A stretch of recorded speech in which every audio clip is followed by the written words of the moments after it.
Madam थोडं prevention आम्ही सांभाळू शकतो स्वतःला. प्रिव्हेन्शनच्या नावाखाली तुम्ही अरेस्ट करताय, हे नकोय आम्हाला. उभं राहिलाय पोराला घेऊन तर इथे उभं राहू नका, तिथे उभं राहू नका. काय चाललंय? घोषणा नाही दिली, गाणं नाही म्हणालोय तरी पण चला चला चला. काय चला चला चला?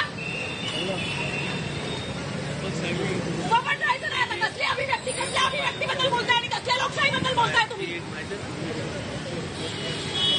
प्रोटेक्शन ज्यांच्यापासून द्यायचं ना त्यांच्यापासून प्रोटेक्शन द्या. तुमच्यापासून प्रोटेक्शन नकोय आम्हाला. प्रोटेक्शनसाठी जेव्हा आम्ही येतो ना तेव्हा हक्कालता तुम्ही आम्हाला 4-4 तास पोलीस स्टेशनमध्ये बसवता आणि आता इथे उभं राहिलोय हक्कांसाठी तर प्रोटेक्शन देताय. कसलं प्रोटेक्शन देताय? अजिबात प्रोटेक्शन नकोय आम्हाला. प्रोटेक्शन द्यायचं तर पंतप्रधानापासून द्या. प्रोटेक्शन द्यायचंय तर त्या मुख्यमंत्र्यापासून द्या.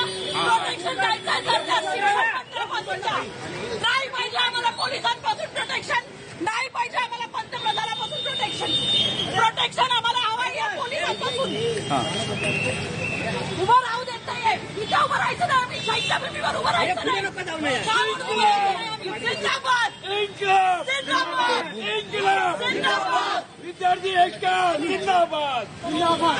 हो कसं नाही करायचं, कसं नाही करायचं, कसं नाही करायचं, कसं नाही करायचं.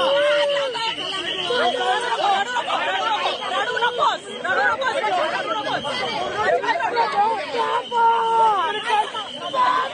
धर्मेंद्र प्रधानना अटक करा.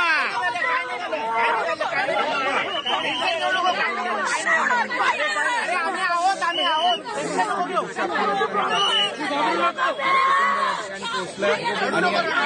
आक्रोश आपल्याला पाहायला मिळतो.